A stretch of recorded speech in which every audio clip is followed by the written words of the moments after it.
Hello guys, जितने भी छात्र एग्जाम देने वाले हैं बोर्ड एग्जाम 2024 के लिए दोस्तों, यहाँ पे इस चैनल की ओर से आप सभी को हिंदी का और इंग्लिश का दोस्तों जितने भी चैप्टर वाइज प्रश्न है, जितने भी चैप्टर है दोस्तों, उन सभी का यहाँ पे आप लोगों को ऑब्जेक्टिव और साथ में सब्जेक्टिव प्रश्न की तैयारी कराई जा रही है। वो भी बिल्कुल न्यू पैटर्न पे, जो पिछले 5 सालों से जो क्वेश्चंस आ रहे हैं दोस्तों, 50% ऑब्जेक्टिव और 50% सब्जेक्टिव, उस पर आधारित सारे क्वेश्चंस हम लोग करेंगे। ठीक है, तो जितने भी छात्र एग्जाम्स देने वाले हैं इंटरमीडिएट के, उन सभी छात्रों के लिए चैनल काफ़ी इंपॉर्टेंट होगा। तो सभी छात्र इस वीडियो को लाइक जरूर करना और अंत तक सभी देखना। ठीक है, यहाँ पे हम लोग पहला चैप्टर लेकर आए हैं, बातचीत, जिनके लेखक है बालकृष्ण भट्ट। ठीक है, देखिए इस चैप्टर से जितने भी अभी तक क्वेश्चंस पूछे गए हैं वो हम लोग यहाँ पे करेंगे, और जो भी इंपॉर्टेंट क्वेश्चंस बनते हैं वो भी मैं आप लोग को इस वीडियो के माध्यम से बताने वाला हूँ। तो सभी छात्र अंत तक जरूर देखना। ठीक है, चैनल को सब्सक्राइब कर लीजिए, वीडियो को लाइक करके, और कमेंट्स करके बताना आप लोगों ने यहाँ पे कितने क्वेश्चन पहले से जानते थे। ठीक है, तो और भी काफ़ी सारे क्वेश्चन का प्रैक्टिस सेट करना चाहते हैं तो ये हमारा ऑफिशियल वेबसाइट है इसी चैनल का, starkstudypoint.com। गूगल पर लिखोगे या फिर लिंक आपको वीडियो के डिस्क्रिप्शन में दे दूंगा, वहाँ से भी आप लोग जाके प्रैक्टिस सेट कर सकते हो। काफ़ी सारे क्वेश्चंस यहाँ पे देखने को मिल जाएंगे, जितने भी आप लोग को चैप्टर है एक सब्जेक्ट का। ठीक है, तो चलिए हम लोग यहाँ पे बिना किसी देरी के स्टार्ट करते हैं। सबसे पहले हम लोग दोस्तों जो बातचीत चैप्टर है आपका, उसके हम लोग जो लेखक है इनके, उनका हम लोग जीवन परिचय, लेखक परिचय जानते हैं, क्योंकि लेखक परिचय से काफ़ी सारे क्वेश्चंस पूछे जाते हैं। ठीक है, बीच से पूछ दिए जाते हैं कि बालकृष्ण भट्ट का जन्म कब हुआ था, इनके पिताजी का नाम क्या था, ये कहाँ के थे। तो मैं जितने भी चैप्टर बताऊंगा आप लोगों को, जितने भी हिंदी और इंग्लिश का, सबसे पहले उनके लेखक के बारे में बताऊंगा। तो यहाँ पे देखते हैं। ठीक है, देखिए बालकृष्ण भट्ट का हम लोग जीवन परिचय जानते हैं, सभी देखना, ताकि आप लोग को जितने भी क्वेश्चन अभी आगे आने वाले हैं और भी अच्छे तरीके से आपको समझ में आएगी। जैसे यहाँ पे कहा गया है कि बालकृष्ण भट्ट, यहाँ पे लिखा गया हेडिंग, जन्म के बारे में बताया गया है कि जन्म आखिर कब हुआ था। देखिए जन्म जो हुआ था इसका 23 जून 1844 को हुआ था। उसके बाद यहाँ पे निधन भी बताया गया है कि निधन कब हुआ था। ठीक है, तो निधन जो हुआ था ये आपका 20 जुलाई 1914 ईस्वी को हुआ था। तो ये जन्म और निधन आप लोग को याद रखना होगा। उसके बाद यहाँ से पूछा गया है कि निवास स्थान इसका क्या है। तो निवास स्थान इलाहाबाद, जो उत्तर प्रदेश में पड़ता है। ठीक है, अब प्रयागराज हो गया है, तो अब ऑप्शंस में आपको प्रयागराज भी देखने को मिल सकते हैं।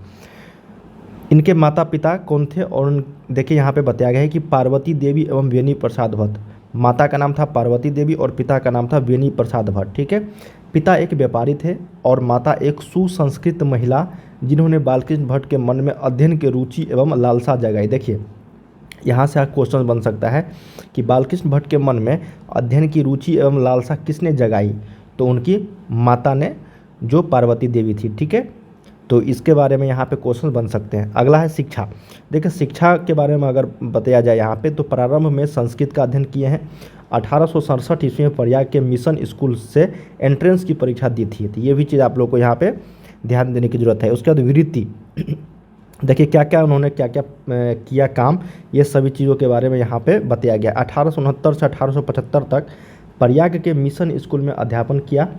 1885 में प्रयाग के CAV स्कूल में संस्कृत का अध्यापन। 1888 में प्रयाग की कायस्थ पाठशाला इंटर कॉलेज में अध्यापक भी नियुक्त हो गए, किंतु उग्र स्वभाव के कारण नौकरी छोड़नी पड़ी और उसके बाद से लेखन कार्य पर ही निर्भर हो गए। ठीक है, तो ये भी चीज़ आप लोग को यहाँ पे ध्यान रखना होगा। अगला है विशेष परिस्थिति। देखिए पिता के निधन उपरांत, जब इनके पिता वेणी प्रसाद भट्ट जी के का मृत्यु यहाँ पे हुआ, उनके पैतृक व्यापार संभालने के नाम पर गृह कलह का सामना करना पड़ा। ठीक है, उसके बाद यहाँ पे बताया गया कि पैतृक घर छोड़कर घोर आर्थिक संकट से जूझते हुए हिम्मत से काम लिया और साहित्य के प्रति समर्पित रहे। जैसा कि आप लोग जानते हैं दोस्तों, किसी भी घर में अगर कोई देहांत हो जाता, निधन हो जाता उनका, तो उनके घर का जो स्थिति होता है वो काफ़ी दयनीय हो जाता है, आर्थिक संकट से जूझता है वो व्यक्ति। तो यहाँ पे हिम्मत से काम लिया है और साहित्य के प्रति वो समर्पित रहे हैं। ठीक है, इनका जीवन परिचय था। उसके बाद हम लोग यहाँ पे लेखन परिचय जानते हैं कि कौन कौन से चीज़ यहाँ पे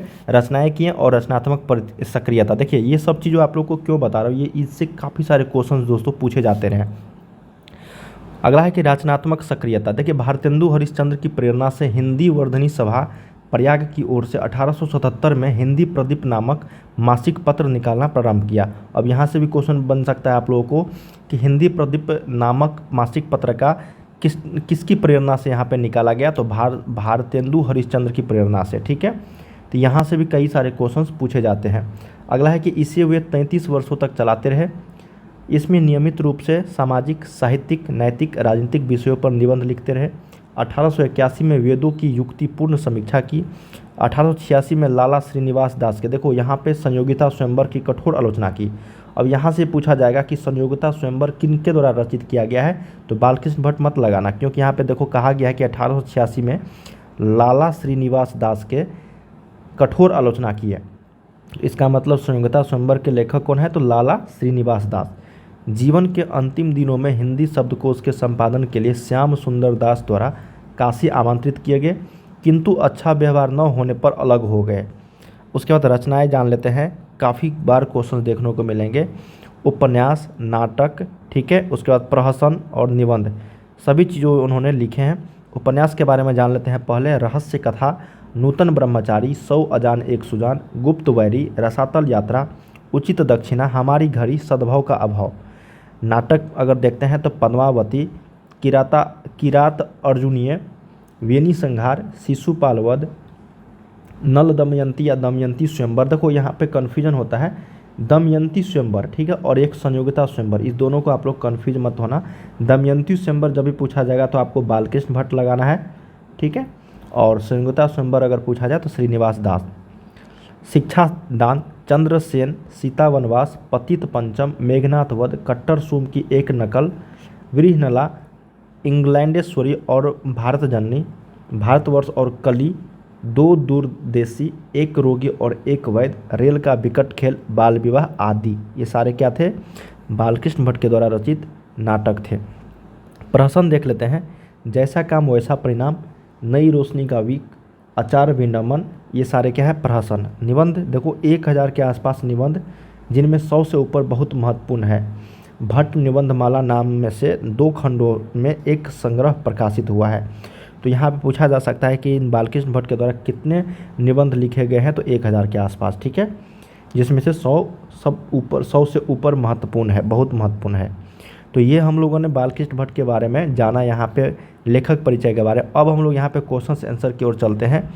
देखिए सारे क्वेश्चंस मैं आपको बताऊंगा यहाँ पे, और देखना कि लेखक परिचय से कितने सारे क्वेश्चंस आप सभी को मिलते हैं। चलिए पहला प्रश्न की ओर हम लोग बढ़ रहे हैं। देखिए बातचीत चैप्टर का है, तो कहा गया है कि बातचीत शीर्षक निबंध के अनुसार जो कुछ मवाद या धुआं जमा रहता है वह भाप बनकर निकल पड़ता है, कैसे? ये आपके बुक में है। बहस करके, झगड़ा करके, बातचीत के जरिए या फिर हंसने से। देखिए कोई भी चीज़ जो है दोस्तों बातचीत के जरिए ही यहाँ पे सुलझता है, ठीक है।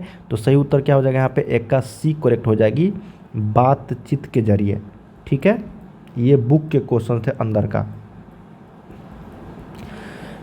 अगला प्रश्न देख लेते हैं। कहा गया है कि जैसा काम वैसा परिणाम किस लेखक द्वारा रचित प्रहसन है। देखिए अभी जस्ट हम लोगों ने पढ़ा कि जैसा काम वैसा परिणाम किसके द्वारा रचित प्रहसन है। देखिए प्रहसन बता गया है, तो ये रामधारी सिंह दिनकर तो है नहीं, क्योंकि हम लोग यहाँ पे बालकृष्ण भट्ट के बारे में पढ़ रहे हैं।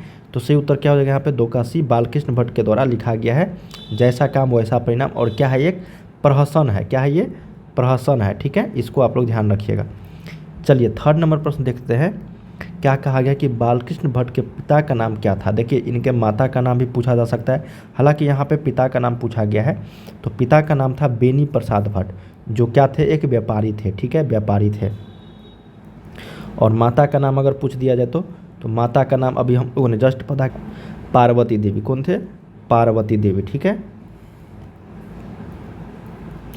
तो ये चीज़ आपको ध्यान में रखना है। तो 3 का सही उत्तर क्या हो जाएगा यहाँ पे, बी। चलिए फोर्थ नंबर प्रश्न देख लेते हैं। क्या कहा गया है, कहा गया कि दमयंती स्वयंवर किस लेखक की रचना है।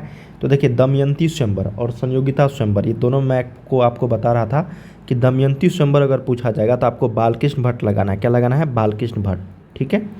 4 का सी करेक्ट हो जाएगी। अगला प्रश्न देख लेते हैं कि बालकृष्ण भट्ट की रचना बातचीत क्या है। एकांकी है, कहानी है, यात्रा संस्मरण है या फिर ललित निबंध है। देखिए बालकृष्ण भट्ट के द्वारा जो लिखा गया आप लोग के बुक में चैप्टर, ये एक तरह का निबंध है। क्या है, ललित निबंध है। तो ऑप्शन नंबर 5 का डी यहाँ पे राइट हो जाएगा, ललित निबंध। चलिए अगला प्रश्न देख लेते हैं 6 नंबर, कि बालकृष्ण भट्ट किस युग के निबंधकार थे। नाटककार भी थे, प्रहसनकार भी थे, उपन्यासकार भी थे, लेकिन पूछ दिया गया है निबंधकार। तो यहाँ पे निबंधकार के बदले कुछ भी आप लोगों को दे सकता है। नाटककार थे, तो किस युग के निबंधकार थे यहाँ पे पूछा गया है। तो वो थे आपका भारतेंदु हरिश्चंद्र युग के, ठीक है, भारतेंदु युग के। तो ऑप्शन नंबर 6 का क्या हो जाएगा बी। कभी कभी भारतेंदु युग दे दिया जाएगा, कभी कभी भारतेंदु हरिश्चंद्र युग दे दिया जाएगा, ठीक है। तो ये चीज़ आपको यहाँ पे ध्यान रखने की जरूरत है। तो 6 का क्या हो जाएगा यहाँ पे बी। अगला देख लेते हैं कि बालकृष्ण भट्ट का जन्म हुआ था। देखिए जन्म और निधन मैं आपको बता रहा था, इन दोनों चीज़ों को आपको याद रखना है। तो बालकृष्ण भट्ट का जन्म यहाँ पे पूछा गया है, तो 23 जून 1844 ईस्वी को क्या हुआ था, इसका जन्म हुआ था बालकृष्ण भट्ट का। तो 7 का बी राइट हो जाएगी। चलिए 8 नंबर देख लेते हैं।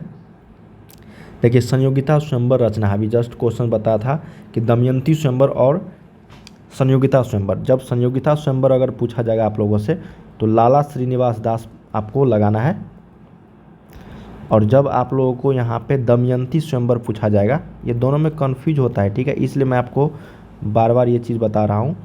अगर बालकृष्ण भट्ट के द्वारा पूछा जाए तो दमयंती स्वयंवर लगाना है, और अगर संयोगिता स्वयंवर पूछा जाए तो आपको श्रीनिवास दास के द्वारा बताया गया है, ठीक है। 8 का सी। चलिए 9 नंबर देख लेते हैं कि कौन सी रचना बालकृष्ण भट्ट के द्वारा लिखी गई है। 4 ऑप्शन दिया गया है, रेल का विकट खेल, कछुआ धर्म, रेणुका या फिर प्राच्य विद्या। देखिए कौन सी रचना बालकृष्ण भट्ट की है।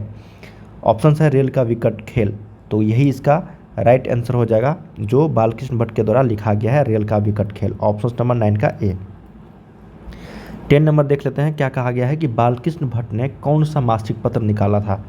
देखिए अभी जस्ट हम लोगों ने पढ़ा कि 33 वर्षों तक चला था, और किनके प्रयास से किया गया था, तो भारतेंदु हरिश्चंद्र के प्रयास से, ठीक है। तो मासिक पत्र जो निकाला था वो हिंदी प्रदीप, क्या था, हिंदी प्रदीप। 33 वर्षों तक ये चला था, ठीक है, पूछा जाता रहा है। तो 10 का सही उत्तर सी करेक्ट हो जाएगी। चलिए 11 नंबर देखते हैं। कहा गया कि रॉबिन्सन क्रूसो ने 16 वर्ष के उपरांत किसके मुख से एक बात सुनी थी। देखिए रॉबिन्सन क्रूसो ये पात्र है आप लोगों के बातचीत चैप्टर का, जो 16 वर्ष तक किसी के मुख से एक बात तक नहीं सुनी थी। 16 वर्ष के बाद जो सबसे पहले सुना है वो किसके मुख से बात सुनी थी रॉबिन्सन क्रूसो ने। ऑप्शन है फ्राइडे, संडे, एडिसन या फिर स्टील। तो ये फ्राइडे के मुख से सबसे पहली बार जो है बात सुना था, मुख से, ठीक है। तो सही उत्तर यहाँ पे 11 का ए। ये भी हो सकता है, यहाँ पे देखो ना क्या क्या प्रश्न आप लोगों से पूछा जा रहा है, ये बातचीत चैप्टर में ही बताया गया है, ठीक है, स्टोरी। अगला है कि बातचीत शीर्षक निबंध के निबंधकार कौन है। सबको पता है बालकृष्ण भट्ट है, तो ऑप्शन नंबर 12 का डी के साथ हम लोग जल्दी चलते हैं आगे। चलिए अगला देख लेते हैं 30 नंबर कि बातचीत के माध्यम से बालकृष्ण भट्ट क्या बतलाना चाहते हैं। बातचीत की शैली, भाषण की शैली, संवाद की शैली या फिर इनमें से कोई नहीं। देखिए बातचीत के माध्यम से अगर यहाँ पे इनमें से सभी रहता तो इनमें से सभी आप लोग को लगाना था, ठीक है। कभी कभी दे देता है, लेकिन जब एक ऑप्शन यहाँ पे चूज करना है आप लोगों को, तो बातचीत की शैली, ठीक है, क्या होगा, बातचीत की शैली। तो 13 का सही उत्तर एक के साथ चल रहा है हम लोगों को, ठीक है। बातचीत की शैली बतलाना चाहता है बातचीत चैप्टर के माध्यम से बालकृष्ण भट्ट। चलिए 40 नंबर देख लेते हैं। कहा गया यहाँ पे कि भट्ट जी को किसने अंग्रेजी साहित्य के एडिशन और स्टील की श्रेणी में रखा है। ये आप लोग के बुक के प्रश्न है दोस्तों। तो ये रामचंद्र शुक्ल ने, ठीक है, तो रामचंद्र शुक्ल ने अंग्रेजी साहित्य के एडिशन और स्टील की श्रेणी में रखा है बालकृष्ण भट्ट को। यहाँ पे भट्ट जी का मतलब हुआ बालकृष्ण भट्ट। 14 का सही उत्तर सी।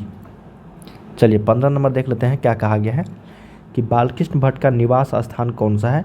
तो बालकृष्ण भट्ट का निवास स्थान अगर बोला जाए तो इलाहाबाद, उत्तर प्रदेश। 23 जून 1844 ईस्वी को हुआ था। इनके माता का नाम पार्वती देवी और पिता का नाम बेनी प्रसाद भट्ट था। 15 का बी। चलिए 16 नंबर देख लेते हैं कि बोलने से ही मनुष्य के रूप का साक्षात्कार होता है, यह किसने कहा। देखिए बोलने से ही मनुष्य के रूप का साक्षात्कार होता है, ये आप लोगों के बुक में कहा गया है बेन जॉनसन के द्वारा। किसके द्वारा, बेन जॉनसन जी के द्वारा। तो 16 का सही उत्तर बी यहाँ पे करेक्ट हो जाएगी। 17 नंबर देख लेते हैं। असल बातचीत सिर्फ दो व्यक्तियों में ही हो सकती है, यह किसका मत है, यह किनके द्वारा कहा गया है। देखिए असल बातचीत सिर्फ दो व्यक्तियों में ही हो सकती है, ये कहा गया है एडिसन जी के द्वारा। तो ऑप्शन नंबर क्या हो जाएगा, 17 का ए।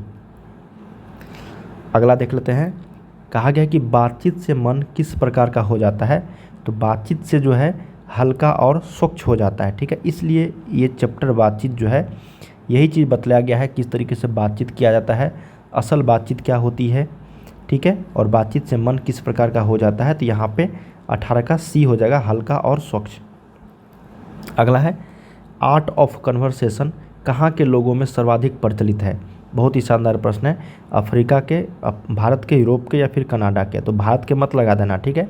ऑप्शन नंबर क्या हो जाएगा यहाँ पे सी, 19 का सी हो जाएगा करेक्ट। आर्ट ऑफ कन्वर्सेशन कहाँ के लोगों में सर्वाधिक प्रचलित है, तो यूरोप के लोगों में। अगला देख लेते हैं। कहा गया है यहाँ पे बालकृष्ण भट्ट किस काल के रचनाकार माने जाते हैं।